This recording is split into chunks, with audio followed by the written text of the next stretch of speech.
Howdy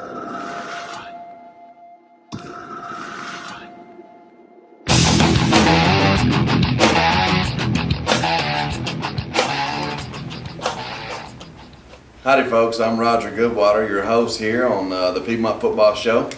Our head coach Steve Smith, welcome in today, Coach. I hope you're having a great day. Coach, we had a tough game up at Glencoe the other day.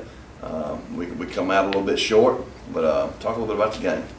Well, Glencoe was a really good football team. We knew they were. We prepared every practice last week like we always do. The kids knew that we were up against a tough challenge against a good Glencoe team, and got over there and we were able to come out on top, came up a little bit short. We had a good week of practice this week trying to bounce back against Leeds. Coach, when you're talking about a loss, and you've been fortunate to not have very many in the regular season, what's the toughest thing as far as coming back from a loss? 'Cause I know sometimes the fans kind of take it like like it's just a disaster. Right. But sometimes it's not always the worst thing. But talk a little bit about how you deal with a loss. Well, you never want to lose a game. I never have subscribed to that theory that something good could come out of losing. Right. You want to win every game. But the biggest challenge for us is I try to tell the kids we can control the things we can control.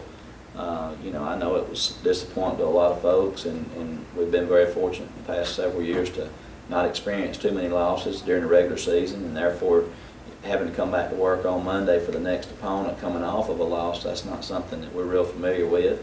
But the kids have had a great attitude, and our number one concern as coaches is to make sure that the kids are focused on the next opponent, and that we're able to move on and get ready, because we got a huge challenge on our hand this week with Leeds, and you can't dwell on it. Just like you can't relish in a win too long because it don't carry over to the next week. Likewise, a loss, you can't sit there and dwell on the loss for a long time too, because if you're not careful, that one can beat you again the following week. So you have to put it behind you, work to correct your mistakes, keep a positive attitude, and the big thing is there's going to be some people, there's going to be some of the fans, just like for any team, that's going to jump off the bandwagon because we lost a game. Our main concern is not really what anyone else thinks as much as it is keeping the kids together and keeping them on the same page and focused on what our goals are for the rest of the way. That's great, Coach. And some of the highlights from the game from Friday was senior C.J. Savage. He was this week's Player of the Week. Talk a little bit about C.J. Well, C.J.'s got off to a great start for us this year. He's very focused and determined. He's got some opportunities to play past Piedmont if he takes care of his business with his academics and also with his play on the field. And he's had a monster season for us thus far. Right at 200 yards receiving the other night. He ran the ball one time for a 40-yard touchdown reverse. He was our Player of the Week, and he's been in the top 4 or 5 just about each game of the first 4 of the season. And we expect a lot out of CJ. He's played a lot of football for us, started a lot of games, and he's obviously a great talent, but he's a hard worker, and he's done a good job being a leader on our team so far. Now let's check out some highlights from this past week's game versus Glencoe.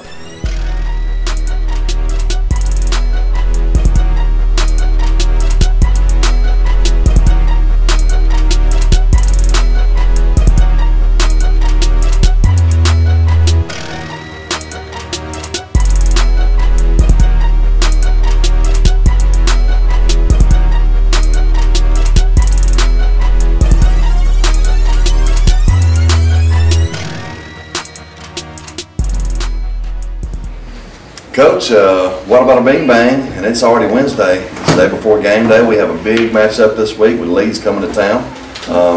Talk a little about Leeds. Well, Leeds is very, very talented. They're the top-ranked team in the state in Class 4A for a reason. This may be as explosive of a Leeds team as we've played in my time here. We've played them 6 times, I think, in the past. It's been a great rivalry. A lot of people, really get excited about this game. It's a non-region game. It's a fun game for us to play. We know we have a great crowd here. It's been a Thursday night game, really the only game around. But I think that you're going to see a Piedmont team that's going to play hard, trying to bounce back off a loss. You're going to see a Leeds team in here on a mission to try to run the table and win a 4A state championship. Coach Etheridge has always done a great job with his guys. And like I said, they're extremely talented. We got our hands full. We're going to have to play a lot better than we played in the past. It's the biggest challenge of the season so far for us. In a big game like on a big stage like this, how do you guard your players against the distractions and than off the field things that maybe their family or friends may be talking about? How do you keep them focused on on the task at hand? Well, you really don't have to do anything special. I mean, they know it's a game and they know it's a big game, and you know, our big focus is, you know, just trying to get ready for the next one. Because in this sport, you can't, like I said earlier, you can't dwell on things too much one way or the other, good or bad. You got to keep an even keel. Go to work each week to prepare for the next opponent, and this Leeds team is, like I said, very good, and we're going to have to go out and play much better than we have in the past. It's a home game. It's going to be a good crowd, and I think we have a huge advantage playing at home. Talk a little bit about the home atmosphere one more time. And right. Well, you're supposed to have an advantage when you play at home, and our fans and our students and our band and our cheerleaders, everyone that plays a part in a home game, they've done a tremendous job of turning this into a very difficult place to play. You know, we've got a beautiful stadium that we always like to have an opportunity to show off, but the kids just seem to play much better at home. It's something about going out and being able to defend your turf and play the way that they're capable of playing.